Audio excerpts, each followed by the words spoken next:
Mon nom est Josée Tousignan. Je suis née en 1964 dans la ville de Montréal et je suis travailleuse sociale à Marie-Enfant, aux ressources résidentielles et à l'unité d'hébergement. C'est un concours de circonstances assez particulier. Je travaillais à l'époque à l'Institut Raymond Dewar et il y avait les ressources résidentielles qui partaient de l'Institut pour s'en venir ici à Marie-Enfant. Et j'étais même pas dans les ressources, mais mon poste se terminait et on m'avait offert de venir à Marie-Enfant pour faire un remplacement de congé de maternité. Et moi, je voulais pas du tout travailler aux ressources résidentielles, alors j'avais refusé. Et je suis allée faire application à Sainte-Justine et durant mon entrevue, on m'a proposé d'avoir un poste à Marie-Enfant. Je savais pas c'était quoi le poste et c'était ce fameux poste aux ressources que j'ai finalement accepté et je suis ici depuis ce temps-là. Oui. Je m'occupe des enfants multihandicapés qui sont placés soit en famille d'accueil, en résidence intermédiaire ou dans des résidences plus... c'est résidentiel aussi, mais c'est plus de groupe.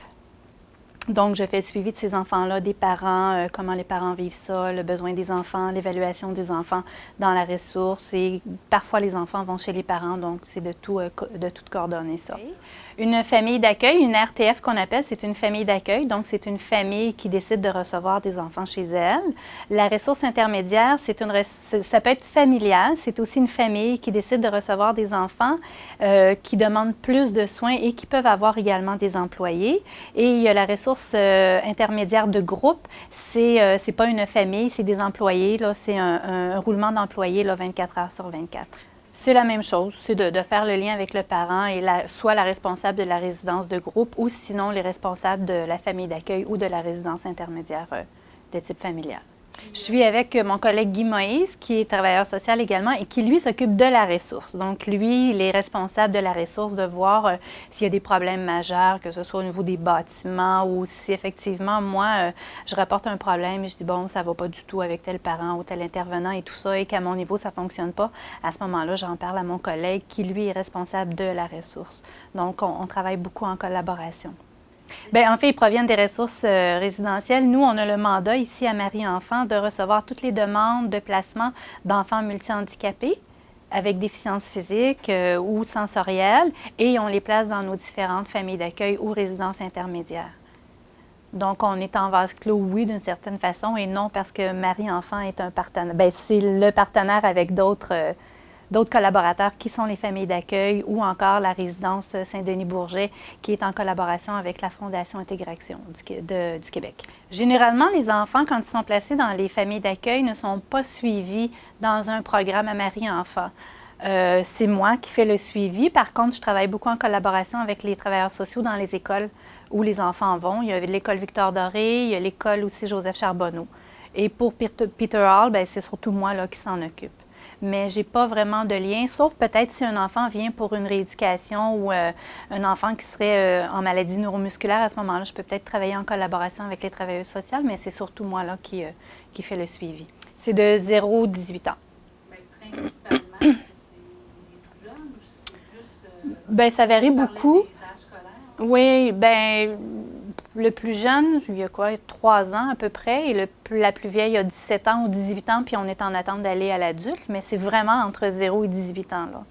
Non, bien, ce qu'on fait, c'est que quand on est en train de mettre sur pied un comité de transition qu'on appelle, alors ce qu'on fait quand l'enfant va avoir 18 ans à ses 17 ans, on commence à travailler en collaboration avec les parents pour aller chercher la tutelle légale quand il en faut une, à faire les démarches auprès du Centre de réadaptation en déficience intellectuelle quand l'enfant a une déficience intellectuelle pour pouvoir faire la transition, pour pouvoir trouver là, les ressources résidentielles à ce moment-là.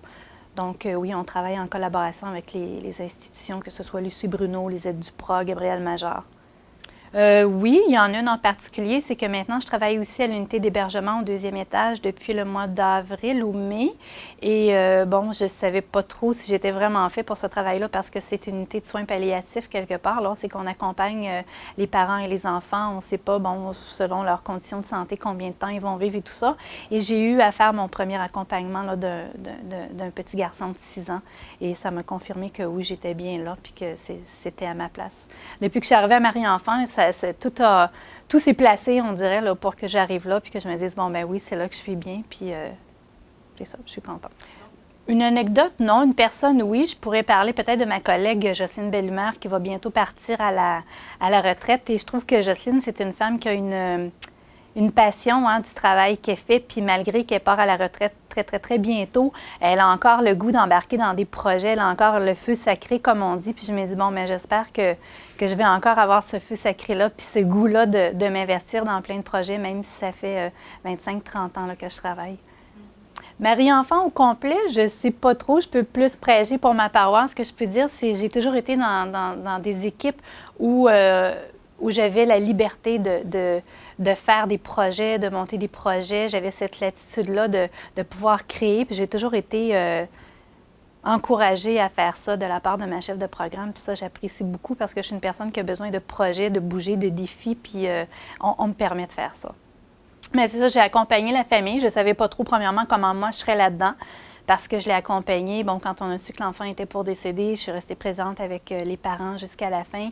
Et de voir que j'étais bien là-dedans et de voir comment les parents ont apprécié aussi ce support-là du deuxième étage parce que c'est un milieu de vie pour les enfants. Puis c'est vraiment ce qu'on voit, il est du début jusqu'à la fin aussi. Et de voir que ce père-là maintenant veut s'impliquer à Marie-Enfant, il veut être bénévole, c'est lui qui va faire le Père Noël à la fête de Noël, même si son enfant n'est plus là.